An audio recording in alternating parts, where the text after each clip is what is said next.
Day 3, Golden Gate Park. Growing up in the Excelsior, Outer Mission, other side of town, I didn't really grow up with an appreciation for Golden Gate Park. I'm just going to admit it. It wasn't until I got into tourism and learned more about the history, honestly, that I started to really appreciate what a national treasure Golden Gate Park is. So, Golden Gate Park opened in 1870, same year San Francisco was incorporated as a city. And Golden Gate Park was literally built to rival Central Park in New York. So, Central Park, between 7 and 800 acres, Golden Gate Park, 1,100 acres. So, I'm sorry. Actually, no, I'm not. Let me take that back because I'm absolutely not sorry. But Central Park, it just did not impress me. California does certain things better, and parks is one of them. My first impression of Central Park was like, oh wow, it's really flat. And Golden Gate Park, like San Francisco, has hills, has ponds, koi ponds, Japanese tea garden, De Young Museum. I I wasn't really impressed by Central Park, so I don't know it as well as I know Golden Gate. But I know that Golden Gate has a bunch of attractions that you wouldn't normally find in other parks. So, all of those that I just mentioned, Academy of Sciences, Japanese Tea Garden, Botanical Gardens, AIDS Memorial Grove.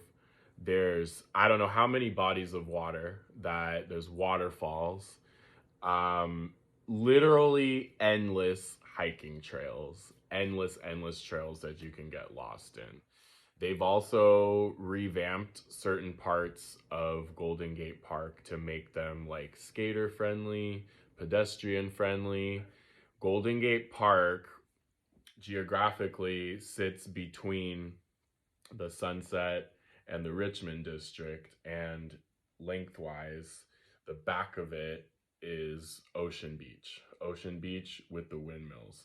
Did you know that those windmills actually are used to bring water? Because originally they did not, the water systems that were coming bringing water into Golden Gate Park, was the water was not sufficient, so that's why they put the windmills in, which I think is pretty cool. So the windmills are actually useful, they're not just a tourist attraction.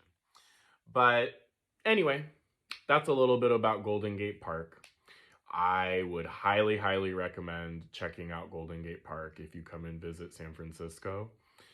By far the largest park in San Francisco, but just absolutely a place you have to visit.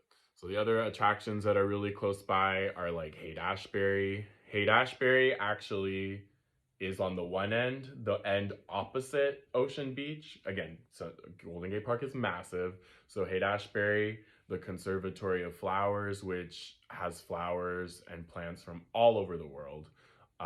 If I'm not mistaken, like the last Victorian greenhouse in the US. And that's actually the oldest building in Golden Gate Park. So, anyway, I don't claim to know everything about Golden Gate Park, nor am I going to attempt to cover everything. I've just barely scratched the surface. But do yourself a huge favor, and when you visit San Francisco next, make a plan to visit Golden Gate Park.